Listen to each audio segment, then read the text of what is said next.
السلام عليكم، كيف دايرين؟ لاباس عليكم؟ نتمنى ربي تكونوا كلكم بخير وعلى خير وما ناقصكم خير ان شاء الله. مرحبا بكم من جديد او فيديو جديد. الفيديو ديال اليوم غادي نشوف وجبات ديال الصيام متقطع. غادي يكونوا زوج وجبات وغادي يكون سناك كيف ما كتشوفوا على الصور. غادي يكونوا محسوبي السعرات الحراريه. غادي نشارك معكم الاوزان ولا الاخوات اللي شاركوا اللي جربوا ريجيم الفواكه والخضر شحال نزلوا فيه، ونتمنى ان الاخوات اللي جربوه من المتتبعات يكتبوا لي في التعاليق باش هكا تشجعوا بعضياتكم. وحتى الا كانت شي اخت ما عندهاش الاراده ولا تكون شويه مترده تشجع منين تشوف انكم نقصتوا الوزن حتى هي وتنوض تبدا باش نقص الوزن ان شاء الله. بالنسبه للوجبه الاولى، انا النهار ما بديت لا باتاي لا بقهوه لا حتى شي حاجه. مهم شربت قهوه ديالي، ما نكذبش عليكم، قهوه مسوسه بحال ديما مع الماء.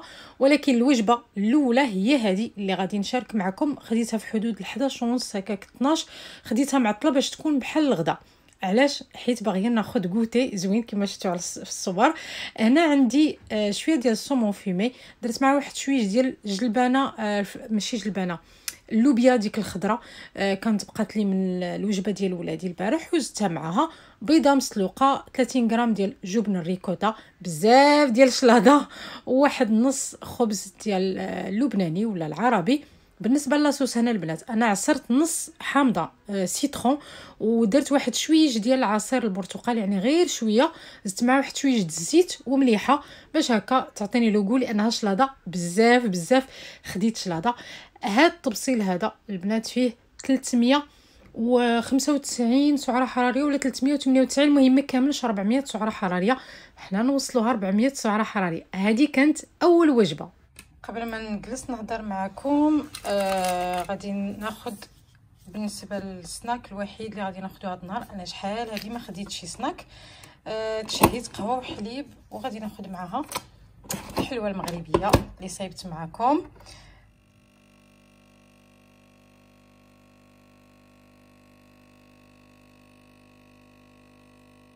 قطعت لكم الصوت انا كدير الصداع بزاف، هاد لا ماشين زوينه وما زويناش. صافي انا ساليت القهوه ديالي. شنو بغيت نقول لكم، غنخليها محلوله شويه باش تهوى. غادي ناخذ الكاس ديالي وناخذ الحلوه كما قلت لكم. غادي نوري لكم شحال غادي ناخذ، غادي نقول لكم في حدود السعرات الحراريه ديالهم.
كما قلت لكم انا قلبت نشرب القهوه ديالي. انا واخا ما كنديرش فيها السكر، ما عرفتش حيت شحال هذه ملي كنت كندير السكر كنحرك. المهم باش تخلط لي، حيت شفتوا القهوه بالحليب كانوا مفروقين.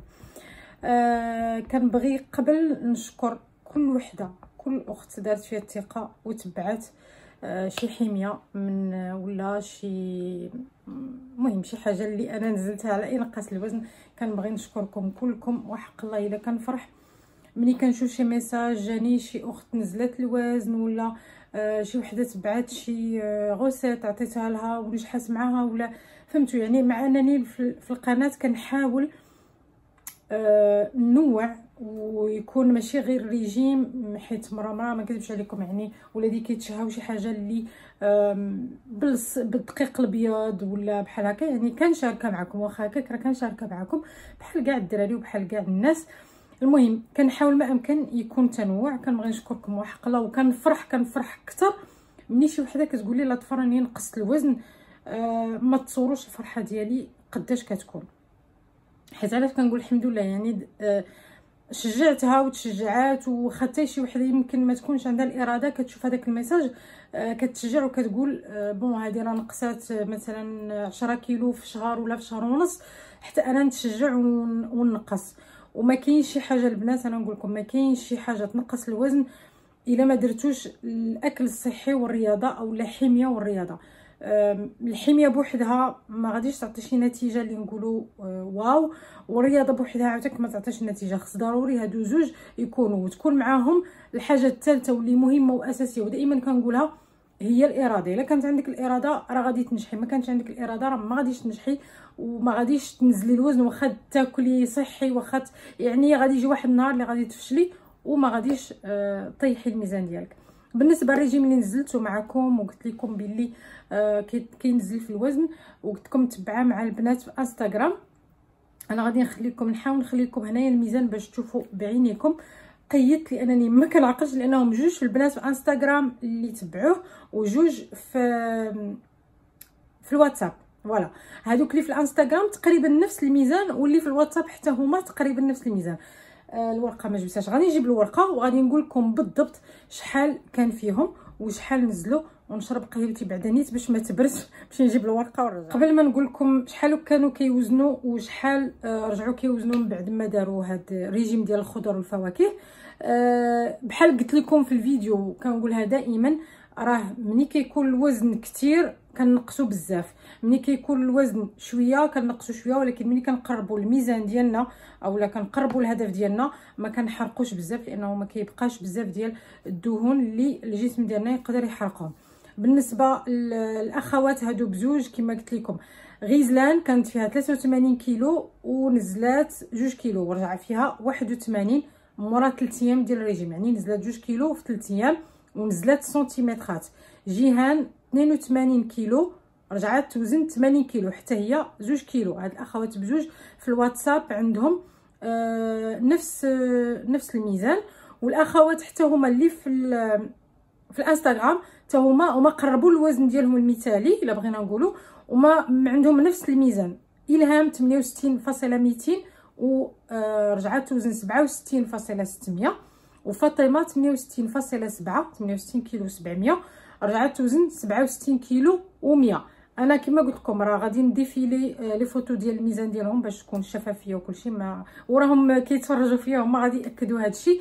كما قلت لكم هما نزلوا السنتيمترات ونزلوا في الوزن، وبحال اي حاجه يعني الاخوات يمكن اللي توزن اكثر من 90 كيلو راه غادي تطيح 3 كيلو، 100 كيلو غادي تطيح 4 كيلو، فهمتوا يعني. وهكا شحال ما كان عندك الميزان كبير شحال ما كتنزلي الوزن اكثر من وحده اللي كتوزن 68 ولا 67 ولا 65. هذه اتفقنا عليها وتفاهمنا عليها.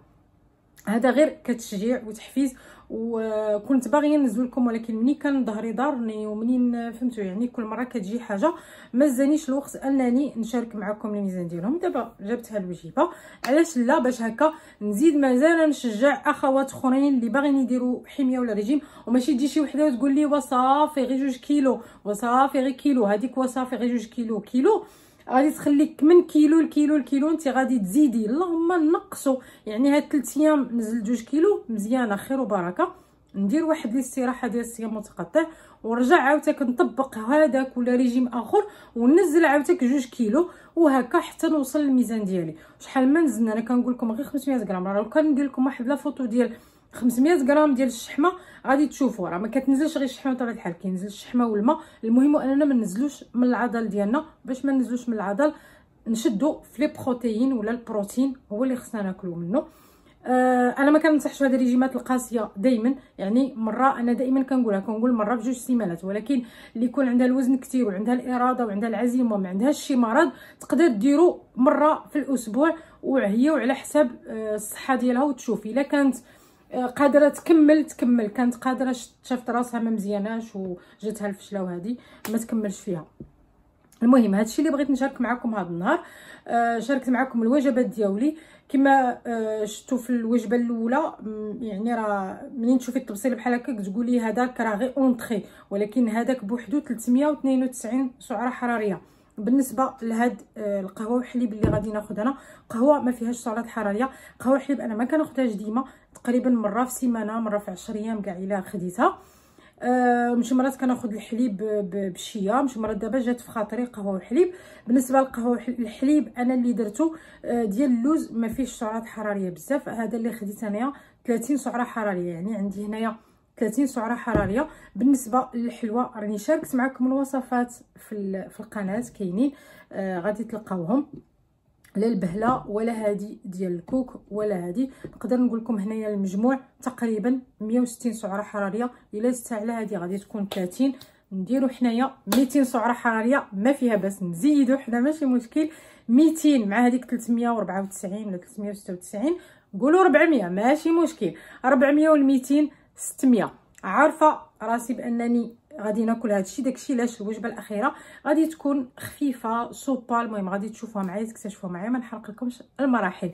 هادشي كامل انا اللي كنديرو البنات باش نشارك معكم الوجبات، تكون عندكم فكره باش تعرفوا بانه نقدروا ناكلوا من كلشي وما نحرموش راسنا. شهوتي في هادشي غادي ناخذو، ولكن نعرف شنو ناخذ معاه، ما نحرم راسي تمشي حاجه، نعرف غير خصني نبقى في السعرات الحراريه ديالي، ما نفوتوش 1200 1200 1000 1100، يعني كل مره وشنو كتكون نسبه ديال السعرات الحراريه. وبطبيعه الحال كما قلت لكم الماء، شربوا الماء بزاف، وما تنساوش الرياضه ولا الحركه. اللي ما قدرتش تخرج تمشى دير يوتيوب، كاين بزاف اللي كيديروا الرياضه في اليوتيوب، او لا فقط دير المشي ديال العسكر كما كنقول انا للبنات اللي متبع معاهم، ديروا المشي ديال العسكر، ديك ديال واحد جوج واحد جوج واحد جوج، كتهزي رجل كتحطي رجل وصافي، يعني راه تحرقي السعرات الحراريه، طلعي الدروج تنزلي الدروج، تمشي تسخري على رجلك، تنزلي الطوبيس بلاكا، كاين بزاف ما يدار باش الواحد يتحرك، وهذا الشيء ما كاين. المهم غادي نشرب قهوتي لانها بدات كتبرد، وان شاء الله نتلاقى معكم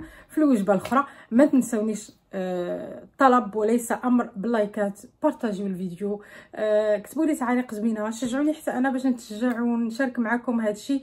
ونتمنى انه فعلا يعني كنحاول ما امكن ننوع في القناه، ولكن الصراحه ماشي مرات كنشوف المشاهده ما كتشجعنيش داك التشجيع انني ندير مجهود كل نهار وننزل، لانه المهم اي حاجه اي عمل كتبغي انك تجازي عليه، وانا الجزاء ديالي كنطلب منكم غير اللايك. هادشي اللي كنطلب منكم، تبارطاجيوه الا كنتو كتقدوا، ما كنتوش كتقدوا ماشي مشكل، ولكن على الاقل ملي كنشوف نسبه لايكات بزاف راه كنفرح وكنقول الحمد لله، يعني لقى نجاح ولقى استحسان. حتى هذوك اللي كيديروا ديزلايك ماشي مشكل، ما عجبكمش الفيديو حقكم هذاك ديروا ديزلايك. دونك فوالا هادشي ما كاين، ما نطولش عليكم انايا دابا بلا بلا بلا كما كنقول ديما. الا مشيت انا حتى بديت البلا بلا نجلس معكم ساعه جوج سوايع وانا كنهضر. المهم الغزالات ديالي صافي هادشي ما كاين. وهنايا الوجبه الاخيره البنات غادي تشوفوا خفيفه بزاف ظريفه، لانني ما حرمتش راسي من الكوتي، خديت اولا سناك، خديت داكشي اللي كنت باغيه. تقدروا تاخذوا اللي بغيتو في الصيام متقطع، غير خصكم تعرفوا مع من تاكلوا، هذا هو المهم والاهم في صيام متقطع. ما تحرموا راسكم حتى من شي حاجه. تشهيت هاد النهار ناخذ قهوه وحليب والكاطو خديتهم، ولكن في الفطور او الوجبه الاولى والوجبه الثانيه كما كتشوفوا هنايا هذه السوبه ديال البصاره، ولا نقدر نقول سوبا ديال البصاره، لانها فعلا سوبا. غادي تشوفوا القوام ديالها ولا لا تكستير. انا ولادي كياكلوها لي هكا، ما كياكلوها ليش بحال اللي كنديروها انا، كتعجبني ثقيله بحال الشكل اللي كنديروا بصاره مغربيه، ولكن هما كيبغيوها هكا وكياكلوها ليها. كنفضل انني نديرها لهم هكا ياكلوها احسن ما ياكلوهاش كاع، لان الفوائد ديال الفول كنعرفوهم. كما كتشوفوا القوام ديالها، انا هنايا راني درت فيها الكمون، شويه ديال التحميره حاره انا درت، وما درتهم تحميره عاديه. وبالنسبه للزيت انا ما درتش هنايا الزيت نهائيا فيها. كما كتشوفوا الصوبه وصافي، ماشي بصاره. المهم انا عارفه ماشي بصاره، بلا ما تكتبوا لي في التعليقات في هذيك راه ماشي بصاره، صوبه ديال البصاره. هذه جديده خرجتها لكم على خديتها. وغادي ناخذ معاها شويه ديال الجبن اللي فيه لا سيبوليت، تقريبا نفس السعرات الحراريه ديال ريكوتا تقريبا كيف. وغادي ناخذ هنايا كما كتشوفوا هذا الخبز هذا راه النص ديال هو بحال البسكوت، ولكن نص ديال البسكوت هو كيكون بحال الشكل هذا يابس. انا اللي زدت عليه شويش ديال زيت الزيتون من الفوق ورشيت الزعتر، كما كتشوفوا بحال هكا هو كيتباع هكا ناتور، ولكن انا درت عليه هذا الشويش هذا كيجي زوين بنين مع لي سوب كينسمها. وهكا تكون عندي الوجبه ديالي خفيفه.